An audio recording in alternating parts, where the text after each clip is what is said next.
নমস্কার বন্ধুরা। তো আমি আজকে ছানার ফেস প্যাক এনেছি। এটা কিন্তু প্রথম থেকে শেষ পর্যন্ত আপনাদের দেখতে হবে। তো দেখো আমি কি কি দিয়েছি এখানে। ছানা, ওটা হচ্ছে আমার কিন্তু পেয়ারা পাকা, আর এগুলো গাজর, শসা, টক দই, এটা হচ্ছে সেরামটা, আর এটা হচ্ছে ময়দা, মুলতানি মাটি, বডি অয়েল। এখানে কিন্তু ছানাটা দেখো রয়েছে, এটা আমার বডি অয়েলটা, গোলাপ জল। এগুলো কিন্তু ওই গাজর, শসা আর আলু, এই তিনটে কিন্তু কেটে রেখেছি। দেখো আমি সুবিধার জন্য আমি আবার দেখিয়ে দিচ্ছি কি কি দিয়েছি। এখানে কিন্তু কলা দিয়েছি, কলাটাও দেখাচ্ছি। আর আরেকটা যেটা দেখছো ওটা কিন্তু আমার পাকা পেয়ারা, ওটা আমি ফ্রিজে ছিল বলে অমনি কালার হয়ে গেছে। এবার আমি সব কিছু দিয়ে একটা পেস্ট বানাচ্ছি। এখানে দেওয়া আছে শসা, গাজর আর আলু। এরপর আমি ভালো করে পেস্ট করে নিচ্ছি। দেখো আমার পেস্টটা কেমন হলো আমি দেখাচ্ছি তোমাদের। এইভাবেই কিন্তু করতে হবে, আর প্রথম থেকে শেষ পর্যন্ত দেখো আমি কি কি দিচ্ছি, নাহলে কিন্তু তোমরা বুঝতে পারবে না। তো চলো দেখো পুরো পেস্ট আমার হয়ে গেছে। এরপর আমি এটা কিন্তু ছেঁকে নিচ্ছি। এটাই ছাঁকনি দিয়ে আমি এর রসটা নেব। এই দেখো পুরো রসটা নিয়ে নিলাম। ওই আলু, শসা আর গাজরের রস কিন্তু এটা। এর মধ্যে আমি এরপর কি কি দেব সেটা দিয়ে দেখো। তো এইভাবে করতে হবে। কলার এটা কিন্তু পেস্ট করব। কলা, এটা জল ঝরানো ছানা, কিন্তু আমার জলটা কিচ্ছু নেই, পুরো জল ঝরানো ছানাটা রয়েছে। আর দিচ্ছি দই।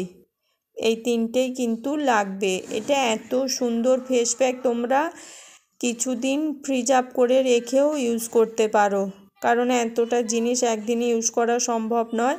আর যাদের কালোর পুরো ট্যান পড়ে গেছে তাদের জন্য ভীষণ উপকারী। এটা হচ্ছে আমার পেয়ারাটি কিন্তু দেখে তোমরা হেসো না, কারণ এটা আমার পাকা একদম পেয়ারা ছিল, সেটা ফ্রিজে ছিল বলে এরকম হয়ে গেছে।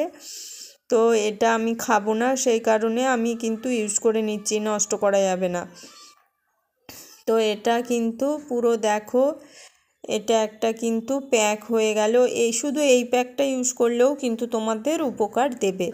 তো স্ক্রাবিংয়েরও কাজ করবে, যেহেতু পেয়ারার বীজগুলো আছে সেহেতু স্ক্রাবিংয়েরও কাজ করবে। তো দেখো আমি এরপর ওই রসটার ওপরে পুরো পেস্টটা দিয়ে দিলাম।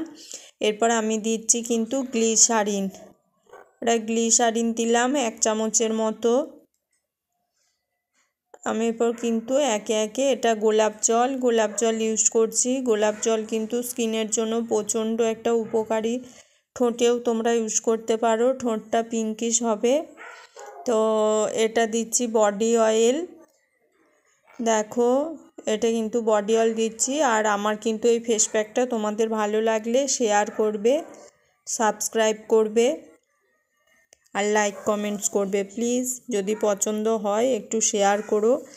এটা হচ্ছে ময়দা। আমি কিন্তু ময়দা আটারই বেশি পছন্দ করি বেসনের থেকে। তো এটা হচ্ছে আমার ক্যালেন্ডুলা সেরাম। তোমাদের কাছে ক্যালেন্ডুলা সেরাম অ্যাভেলেবেল না থাকলে তোমরা ভিটামিন ই ক্যাপসুল 2-3টে দিয়ে দিতে পারো, একই কিন্তু কাজ দেবে। আমার কাছে এটা আছে বলে আমি এটাই ইউজ করি। সেরামটা খুব উপকারী একটা সেরাম, এটা ক্যালেন্ডুলা মাদার সেরাম। তো এটা আমি ইউজ করি, এটাই ইউজ করছি। দেখো এরপর পুরো ফেস প্যাকটা মানে পুরো রেডি হয়ে গেলে দেখাচ্ছি। এটা কিন্তু আমি ইউজ করেছি, এটা প্রচণ্ড ট্যান পুরো রিমুভ হয়ে যায়। পুরো আমার কিন্তু এটা রেডি, দেখো পুরো রেডি। এবার শুধু আমি ইউজ করব।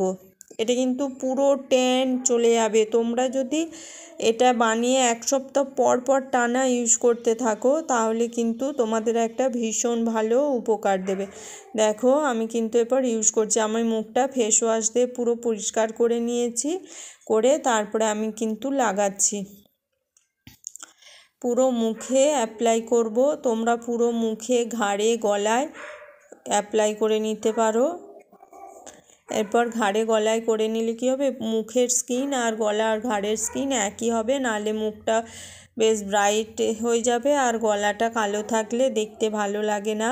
সেই কারণে মুখে লাগালে যে কোনো জিনিসই ঘাড়ে গলায় একটু করে লাগিয়ে নিও, আমি যেটা করি। তো দেখো পুরো মুখে আমার অ্যাপ্লাই করা হয়ে গেছে। এটা আমি শুকানো পর্যন্ত ওয়েট করব। এটা আমার শুকিয়ে গেলে আমি ধুয়ে তারপরে তোমাদের দেখাচ্ছি। এটা কিন্তু প্রচণ্ড প্রচণ্ড উপকারী একটা ফেস প্যাক। এটা কিন্তু তোমাদের ভালো লাগলে, এই দেখো পুরো আমার শুকিয়ে গেছে, কিন্তু আমার বাট এটা পাঁপড়ের মতো হয়নি। পাঁপড়ের মতো হয়ে গেলে কিন্তু স্কিনটা তোমাদের কুঁচকে যাবে। পাঁপড়ের মতো করতে যেও না, জাস্ট এইরকম হবে। তোমরা ভালো করে মুখটা পরিষ্কার করে নিয়ে একটা ময়েশ্চারাইজার লাগিয়ে নিও, তাহলে কিন্তু দেখবে মুখটা একদম ফ্রেশ লাগবে, ভীষণ ভালো লাগবে। তো দেখো আমি এরপরে মুখটা পরিষ্কার করে নিচ্ছি। মুখটা একটা ভিজে কটন দিয়ে পরিষ্কার করে নিচ্ছি। দেখো আমার স্কিনটা একদম চকচক করছে। এমনি যদিও আমার স্কিনে কোনো ট্যান নেই, কারণ আমি সবসময় স্কিন কেয়ার করি, তো তারপরেও আমি যে পুজোর সময় ঘুরেছি আর করেছি, একটা ট্যান পড়েছিল, সেই ট্যানটা পুরো রিমুভ হয়ে গেল। দেখো পুরো ট্যানটা রিমুভ হয়ে গেছে। তো তোমরা এইভাবে ফেস প্যাকটা ইউজ করতে থাকবে। আর পছন্দ হলে কমেন্ট করো, লাইক করো, শেয়ার করো আর সাবস্ক্রাইব করে দিও প্লিজ। তোমাদের কাছে এটা রিকোয়েস্ট। যদি তোমাদের ভালো লাগে, কেমন লাগলো আমাকে কিন্তু কমেন্ট করে জানিও। তো এর আগে আমি একটা ফেস প্যাক দিয়েছিলাম বিটের, তো সেটা কে কে ইউজ করেছো সেটা একটু আমাকে জানিও। ইউজ করে কেমন লাগলো সেটাও কিন্তু জানিও। দেখো মুখটা একদম চকচকে হয়ে গেছে, পুরো গ্লাস স্কিন হয়ে গেছে। দেখো কত সুন্দর মুখটা পরিষ্কার হয়ে গেল, পুরো মুখটা একদম পুরো পরিষ্কার হয়ে গেছে, কোনো ব্ল্যাক হেডস নেই। দেখো পুরো মুখ কিন্তু পরিষ্কার হয়ে গেছে, খুব সুন্দর পরিষ্কার হয়ে গেছে। তো তোমরা এইভাবে ইউজ করো। আর তোমরা অনেকটা বানিয়ে ফ্রিজে রেখে দিতে পারো একটু একটু করে। আমি যেটা করি অনেকটা করে বানিয়ে নিই, বানিয়ে নিয়ে ফ্রিজে রেখে দিই, রেখে দিয়ে প্রত্যেক দিন একটু একটু করে নিয়ে আমি কিন্তু ইউজ করি, কারণ এতটা জিনিস একদিনে ইউজ করা সম্ভব নয়। ওই কারণে আমি কন্টেনারে করে রেখে দিই, একটু একটু করে বের করি আর লাগাতে থাকি। দেখো মুখটা পুরো পরিষ্কার হয়ে গেছে। এরপর আমি স্নান করে ময়েশ্চারাইজারটা লাগিয়ে নেব। ময়েশ্চারাইজার লাগিয়ে নিলে পুরো মুখটা ফ্রেশ লাগবে আর স্কিনটা চকচক করছে, কিন্তু তোমরা দেখেই বুঝতে পারছো পুরো স্কিনটা কিন্তু চকচক করছে। তো কার কার ভালো লাগলো একটু জানিও, কেমন লাগলো একটু জানিও। আর প্রথম থেকে শেষ পর্যন্ত দেখার জন্য তোমাদেরকে থ্যাংক ইউ।